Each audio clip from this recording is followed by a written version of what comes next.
This is actually pretty remarkable that I'm experiencing an image, visual information in front of me that says, if you're not using stuff in your home, get rid of it. Okay. And why is that? Because it's being held in memory. It's just funny that here I am, by the way they use the calendar, that I'm 71 years of age, and yet I was a child doing that. But for you got to explain the reason why you're doing it. It means that you recognize that you're not the matter side of the cosmos. And you're going, what? It's just things that are built in that you know with your soul and your spirit. Because you already know how density works, which is measurement of electrical resistance to experience the purest of love, which is eternal energy. So that much energy cannot be experienced at one, even through the heart wheel of your vortex in your heart, or you would just come apart at the seams. You just burst out into where all the light is. Right. So now you're at oneness. Now you're at oneness with all the light, which means wherever you go in spirit, you're experiencing what love is. The purity of that light, which is the purity of that love. Wherever that is, you are. That's what you experience is purity, being purified. That's how it works. I know that because I experienced that when I was a child and it's never left me. So I know what the truth is. That's why when you come into this level of density, you're experiencing the resistance that others have.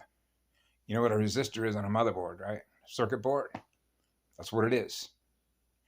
How much resistance there is here for people to experience a higher speed vortex, which means they're not accelerating very fast in the right direction, which means to go faster in vibration, which means to get it up, get it up, get it up. So their DNA, their soul, and their spirit is experiencing more light and less density. And that's how it works. Losing mass, gaining speed, losing speed, gaining mass.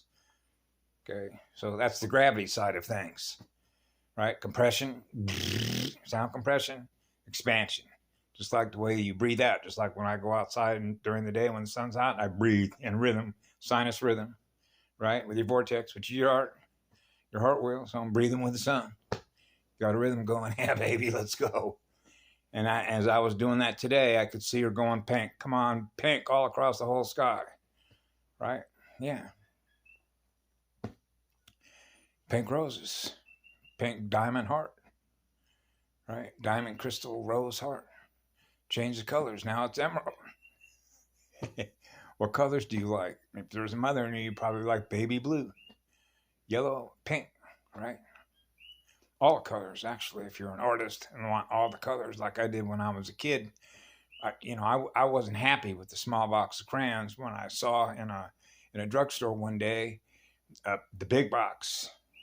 I want the biggest box of crayons because you want all the colors. If there is a color that's out there that I haven't seen yet, where is that color? What artist has come up with a new color? Right? Because now you can change from all the other colors that you experience a new color. So you thrive on things that are new as an artist. Right? So the way that this sort of works is for ever since 2016, I've pretty much been living out of a suitcase ever since I was 2 years old. Okay, start with that. So you sort of get used to adapting to different environments. Like, hey, you move from one spot to another spot to another spot, and then all of a sudden you got to fight a way to fit in. Now you're navigating. Okay, what's in this neighborhood? It's different, right? Because the climate may be different. The housing tract, in other words, the area that you share, the place, the space that you share with others that are around you. Unless you parachuted into a forest where there isn't anybody for 1,000,000 miles. Something like that, right? So in other words, you're the only one that's out there that's in nature with all the trees, the water, and whatever's out there. Right? But if you land in a place like that and you can read the environment, right? Because your level of intelligence, creativity to experience, this is what an artist does because of the diversity of all the codes that are represented by all the species that are out there that you're sharing space with. So with me, they have every right to be there just as much as I have a right to be there, which is equal unto all that we give love to, right? So I don't look at one particular species having any less value or right to be what it is, which is its function, so you can observe what it does. So I'm not out there because I have an axe to grind with everything that is out there. They all have a right to be out there because you implicitly trust. But there must be some primal function, why it's there, that somebody created, what it is there for whatever it does with its energy that you can thus observe. What is it doing with its energy? Oh, that's a predator. But when you think of it through energetic synthesis, or the balance between two poles, between loss and gain of energy, this is where you see this in nature growing up as a child. A bug will go after another bug. A lizard will go after a bug. A hawk will go after a snake. A snake goes after field mice. So now you can start scaling this up from one reproductive rate of one species against the reproductive rate of another species. And you can actually measure that and map that, okay, across the entire terrain as energy. Just remove everything that you see in color and just measure it as a map of loss and gain of energy, okay, as a result of those that are giving energy and those that are consuming energy, right? So you realize, for example, fish got to eat, whales got to eat, right? So in other words, they're consuming energy, they're eating energy, consuming energy in order to maintain their energy, just like everything else is, right? So now you get into the rate of decay. How long are they able to maintain what it is they're aware of an energy being in the form in which you see them, that you observe them, like a whale? Would you like to see a whale live to be 40,000 years of age? Right? Well, it would have to maintain what it's aware of. So now you get into the telomere sort of thing, in its ability to maintain what it's aware of in the shape and form in which it functions. So now you get into shelf lives. How many versions of whales do you want to see? Well, let's see. Let's put an expiration tag on this whale, let's say 10,000 years. Because otherwise it'll just keep going on and keep reproducing. And then as young ones go along, they're going to reproduce more of them, then more of them, and more of them. And now they're big consumers of energy. So now they're consuming in greater numbers. It's going to do what? Now we're back to when the hawk population is up, the snake population is down. Okay, so you're measuring the balance between reproductive rates, population control.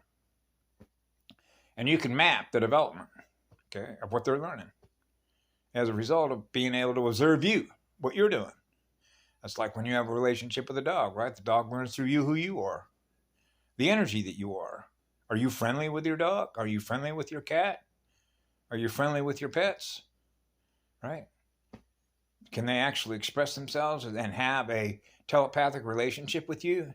So they realize that you love them and they love you, and they start communicating you in their language with you. Next thing you know is you got a pal, right? So I imagine that you can sit and roll around with the lions, and they're all your friends. Go see them. Go see the old movie with Johnny Weissmuller and Tarzan and Jane. That's what I am. I'm like a Tarzan and Jane in one. Okay, which is, you know, you're one with all that. You communicate with everything that is out there. They're all your pals. They're your relatives. You know, we're all made out of the same stuff. So I know what the engine of creation is what love is. So when you are what love is, it knows what you are. It realizes you're the center point of creation. So it knows, everything that's out there knows that you love them. They know that you are the one that's protecting all of that. Does that ring a bell?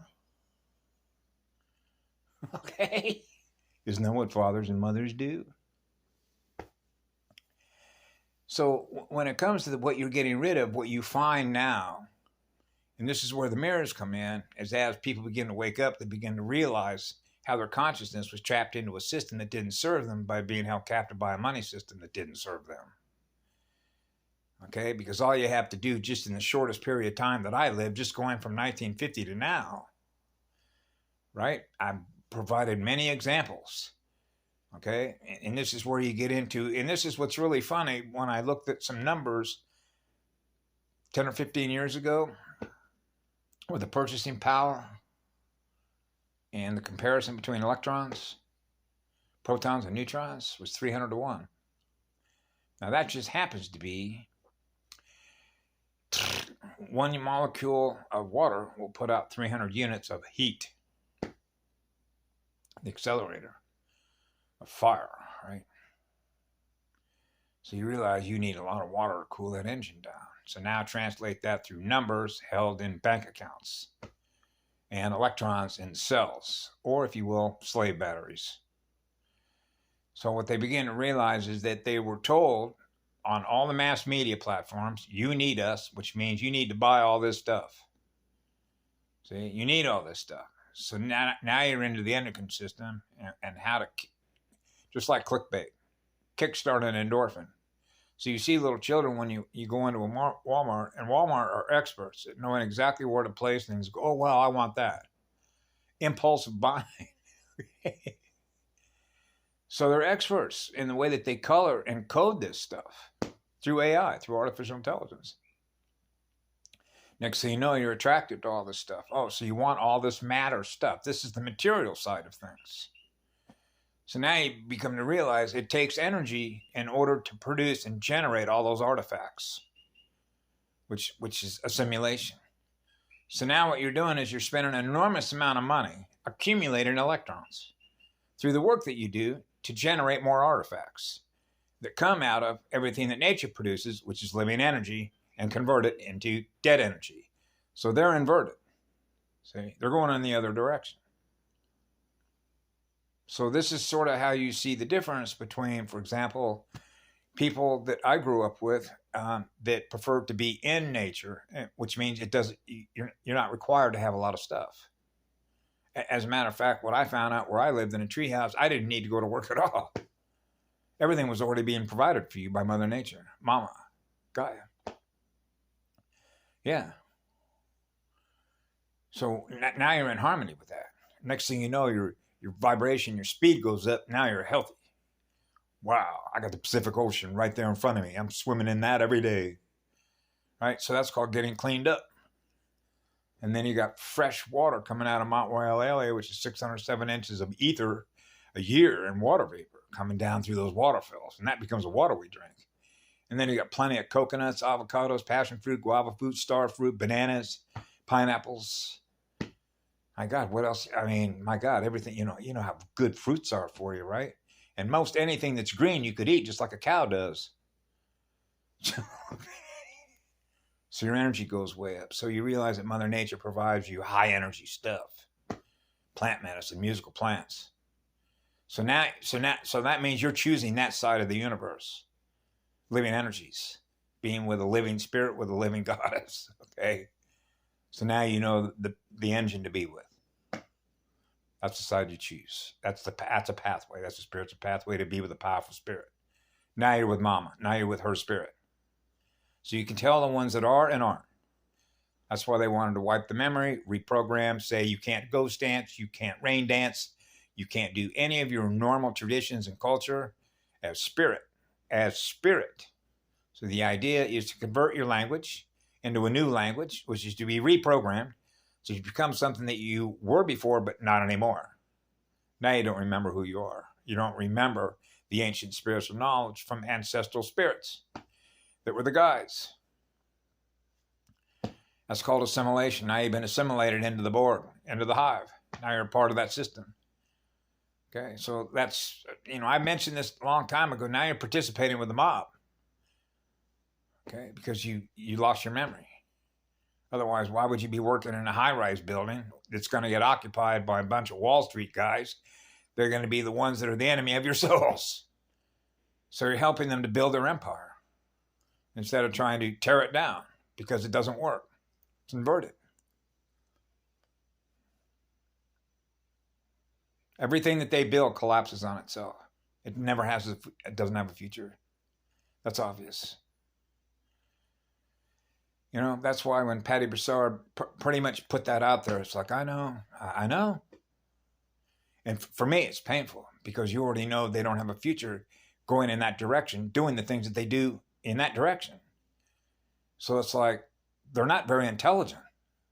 So now you get into the creative side and you realize that the creative side, coupled with what love is the fastest accelerator. So that means you're going to learn faster through the light, which is what love is, than you will anything else. Because now you're learning through living spirit, which is living energy, which is living light. Now you're with the creative engine of the cosmos. Now you're with the biggest engine of creation. Hey, I got smart. So it's everywhere. It's all around everybody. That's what I couldn't believe. How could they not know that? But I'm not them. They're who they are. See? So in other words, they choose their journey. So it was always amazing that here you have Indians and living in teepees, and it just wasn't snapping. Why a teepee? Well, look at the shape. Right? Didn't that look like sort of like a volcano, like a cone? Right? A firelight. Right? Why are they living in teepees? You know, I mean, I'll be honest with you. I wasn't living in a teepee when I was a kid. I was living in a box. But when I saw a teepee, I'm going, wow, that looks cool. Why are they living in that teepee? Well, look at the shape. Shape, form follows function. Okay, now I know why they live in a cone. Okay. So you see that they don't need much. You know you don't see them with a long wagon train, or a Mayflower, one of them big moving vans. I got to move all my shit, man, from one place to another. I got to have all this stuff, right? Got to, and so that means is you're holding all that stuff in memory, because in your mind it has value, because you went out and spent a lot of your energy to acquire all that stuff to live that way on that Truman show, which is it is a Walking Dead movie set. Okay, that's the rub. That's the illusion. That's what they build. Just like on all their other movie sets, Peyton Place. Remember Peyton Place? Truth or Consequences. All their game shows. Remember Marx? Groucho Marx show. Johnny Carson show. They're all making fun of us.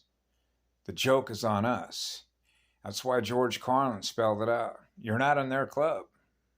See? So it's obvious. George Carlin cut right to the chase. Put it in everybody's face. This is you. Okay? This is you. You're not in their club. Okay? You're not ever going to be in their club because they're apex predators. So you're simply a source of food and energy, like a utility, like a UL, they put on their cords, Underwriter Laboratories, underwriter like Underworld, underwriters, and then you have copyright. It's copy the right-hand path. So they copyright to patent what it is we create that they think they now believe that they own, because they want to own everything. Your mind. That's how their mind operates. Your mind. That energy is mine. I want to control that. Put a leash on that, put it in a cage. Kill everything off. That's what they do. It's all around us. So people got to decide what they think is more powerful. Are they more powerful? No, they're actually in fear of us because they live in fear of what love is. And that is a lie, because we do no harm. So you now know that obviously their mind is corrupted, which means it's warped. It's bent. Okay. They're lost. They're lost. That's what all those movies are trying to point out to you. They're lost in space. They're lost in all these simulations. They don't know how to get out of them. Remember the Maze Runners, the Blade Runners, the Maze Runners, the Maze Runners? They can't get out of that maze. One simulation or another. They fall into another one. Man, how do I get out of this place? Well, when you are what love is, you're out of that place. They did a Simpson episode when I was in the laundromat. I mentioned this one time before. Nothing is a coincidence when I see it, because I'm supposed to see it when I'm supposed to see it.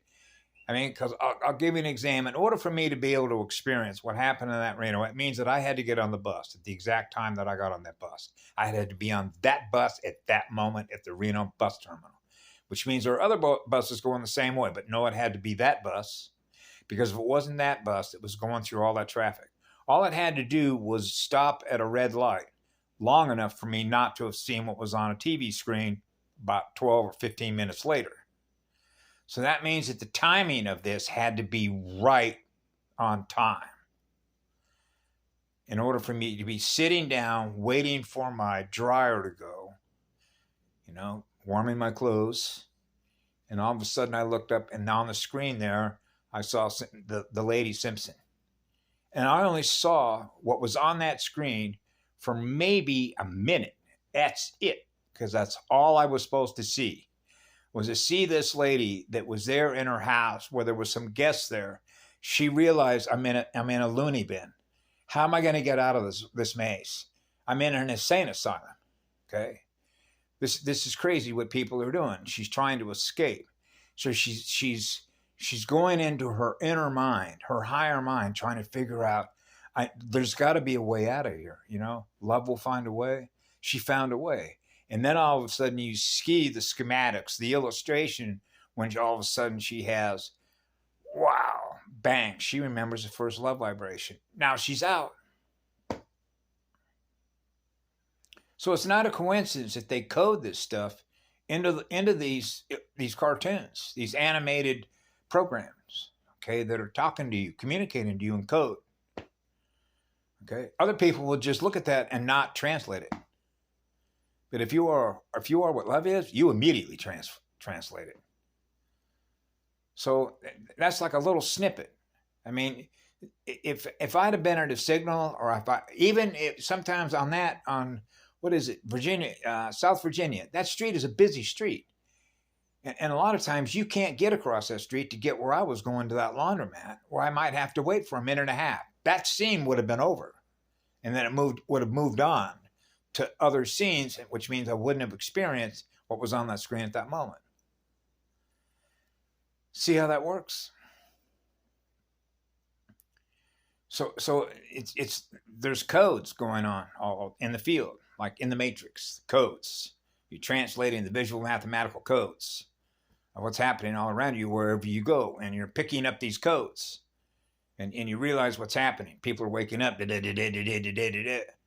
So what people are beginning to doing now is their mirror is speeding up, which means they're eliminating things out of their mirror that doesn't serve them anymore, and now they're going faster. So which means their learning speed is going faster, which means they're wanting to create a completely different world that they live in than the one they've been living in, which means the one we came out of, that's not the real universe. And they know that, and that's what they're waking up to. So they don't want to be held captive to what's been programmed into their memory that was programmed in there by people who are control freaks in order to maintain the perception of who we are with them in order to feed on our souls to run the artificial intelligence, which is all the fractures of soul fragments that have now come together that become viral, which are your war gamers. So they know who we are. That's why they shadow ban us. That's why they knock out our camera devices, try and break into our DNA and our radio sets, right? They're panicked. They realize, holy shit, an enormous amount of light has come in here. You ought to see what's right above us. Okay, so it's like, wow, all the fire showed up. Yeah. That's why these changes are happening fast. And that's why everything that they do against us only speeds up their separation, and that accelerates ours into the world in which we normally occupy, or if you will, the worlds we live in, which are worlds created out of what love is, because that's what we are. So they chose a different pathway. Futures. They're always betting on their futures. See, they're always investing money now in order to get more money in the now, which means it's all about immediate gratification. It's all about me. And it's sad. It's painful.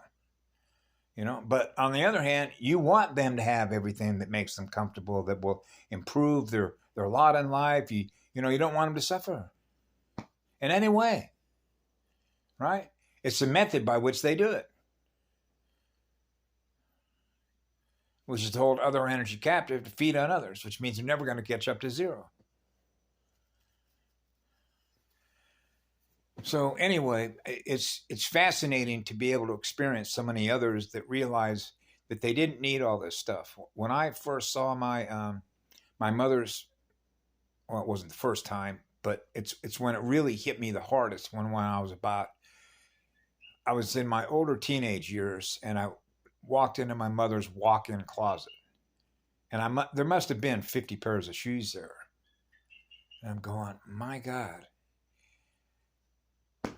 I have one pair of shoes and that's it. Most of the time when I was growing up as a kid, I didn't want to wear anything but go around bare feet everywhere I went.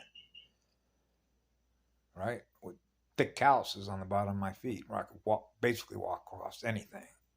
That's what came natural. Okay. But they don't, no, you got to have shoes on. They wouldn't even let you in a restaurant without shoes on. Yeah. See? So everything is rule based. Can't do this, can't do this, can't do this, can't do that. And you got to hold all that into memory. So you remember all the rules. And that's the whole idea. You program all the rules into your memory because now you live in fear of breaking those rules because otherwise they're going to make you pay. That's right, make you pay. That's right, that's what they are. They're parasites. They're parasitic in nature. But they're not nature. It's unnatural to be that. And that's what makes it a virus. It's no different than a virus in a computer. It's a corrupted mind, which means it's running on corrupted data, which means its energy, its mind is corrupted of what it does with its own energy. It can't even free its own self. Okay, it doesn't have a clue what being free is. Okay, so their mind lives in an illusion, which means their mind is not real because the energy that they run on is not real. It's artificial. And so they're lost. So at some point in time, whenever that is, they'll learn to come full circle and wake up and go, wow, is there any way to get my mind can never get out of this swivel, this hamster wheel? See? And I know how to do that because I did that. It's called surrender. You actually surrender to yourself. That's really how it works. You surrender to yourself and get out of the way of your own self. Because that's what it is. It's service to self.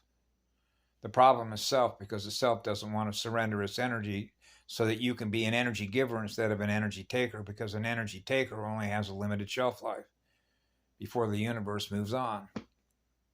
So now we're into the speed of learning and the evolution of your consciousness or your soul and the spirit that is leading you, which is the teacher. And all the other teachers that you learn through that are in the light, which is what love is. So, anyway, have a good evening.